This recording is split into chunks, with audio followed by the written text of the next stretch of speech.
Deus se permitiu que o Império Babilônico fosse lá e destruísse Jerusalém. E Jerusalém ficou destruída. Conta a palavra do Senhor. E eles foram levados como escravos para a Babilônia.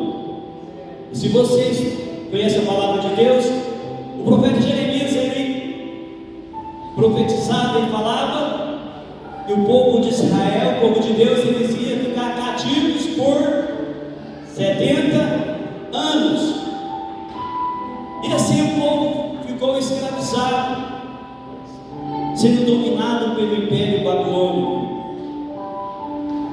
Então, por volta de 516, se você é bom de conta, 586, passou-se 70 anos, 516, começaram a retornar o povo para Jerusalém.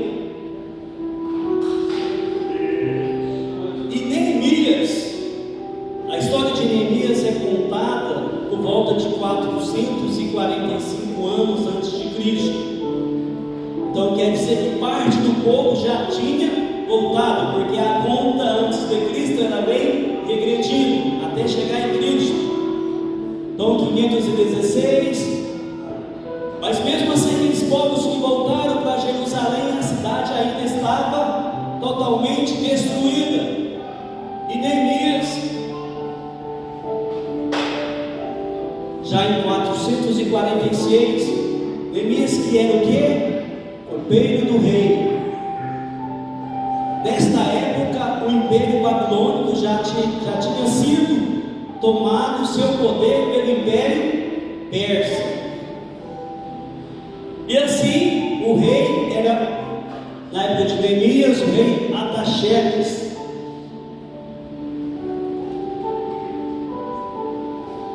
E Neemias estava, conforme diz a palavra do Senhor aqui, no palácio, e quando chegou um dos seus irmãos, Hanani, ele perguntou como estava Jerusalém. E ele perguntou aqui ao versículo 2: e perguntei-lhes pelos judeus que escaparam e que restaram do cativeiro acerca de Jerusalém. E aqui eles dizem, e disseram os restantes que não foram levados para o cativeiro, lá na província, eles se encontram de que forma? Em grande miséria e desprezo. E o muro de Jerusalém vendido e as suas portas queimadas a fogo. Mas eu reparo aqui e penso, olha só o que Neemias fez, uma pergunta. E muitos de nós, às vezes, já viu quando você cumprimenta alguém? Hoje o pastor Rodrigo me cumprimentou e eu reparei isso, né? Ele me disse assim: Pai do Senhor. E depois ele disse o que mais? Tudo bem?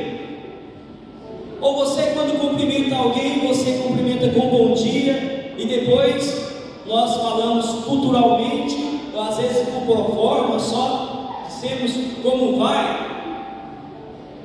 Não é assim? E depois eu estive pensando, né? A responsabilidade que nós assumimos quando eu pergunto para você, para o irmão Marcos, e falo assim: irmão Marcos, paz do Senhor, como você está?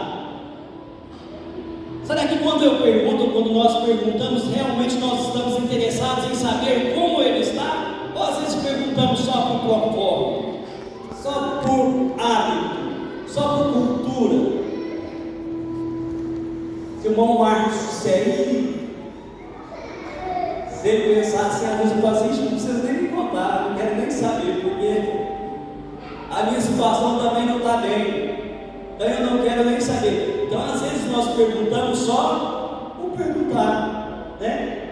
Às vezes por hábito, né? E nós realmente fazemos isso. Aí eu estava reparando esses dias, né? A gente cumprimenta: pastor, meus amigos, senhor, como é que você está? Se ele disser assim: olha, a minha situação está difícil, porque a minha vida está dessa forma, e dessa forma, e dessa forma. Se eu tomar conhecimento daquilo que eu perguntei e não fizer nada, como que você se sentirá?